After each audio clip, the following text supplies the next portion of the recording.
গ্রেফতার কলকাতার আরও এক প্রাক্তন তৃণমূল কাউন্সিলর। ফিরহাদ হাকিম ঘনিষ্ঠ 134 নম্বর ওয়ার্ডের প্রাক্তন কাউন্সিলর শামস ইকবালকে গ্রেফতার করল পুলিশ।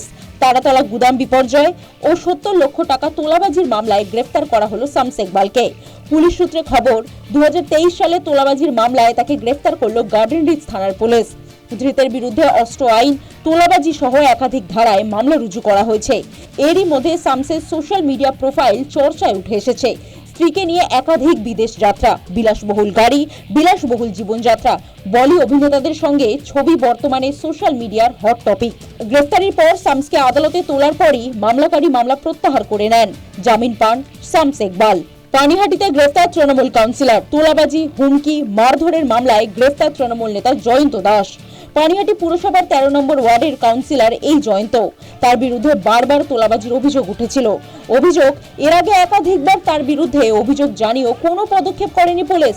নির্বাচনের পর এই জয়ন্ত দাসের বাড়িতে চড়াও হয় স্থানীয় বাসিন্দারা। সম্প্রতি বিজেপি কর্মীকে মারধরের অভিযোগও উঠেছিল তার বিরুদ্ধে।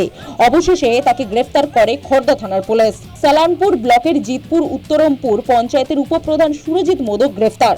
চাকরি পাইয়ে দেওয়ার নাম করে আর্থিক প্রতারণার অভিযোগ রয়েছে তার বিরুদ্ধে। এই একই অভিযোগ কৃষ্ণনগরেও। চাকরিতে পুনর্বহাল করার প্রতিশ্রুতি দিয়ে আর্থিক প্রতারণার অভিযোগে গ্রেফতার তৃণমূল নেতা স্বপন ঘোষ। ধৃত তৃণমূলের প্রাক্তন মন্ত্রী উজ্জ্বল বিশ্বাসের ঘনিষ্ঠ। তৃণমূল কাউন্সিলরের কার্যালয় থেকে উদ্ধার ভোটার কার্ড, আধার কার্ড। গ্রেফতার দমদম পুরসভার তৃণমূল কাউন্সিলর তাপস রায়। ধৃত তাপস রায় 4 নম্বর ওয়ার্ডের কাউন্সিলর। তাপস রায় সহ তার 3 জন সঙ্গীকে গ্রেফতার করেছে পুলিশ। News time.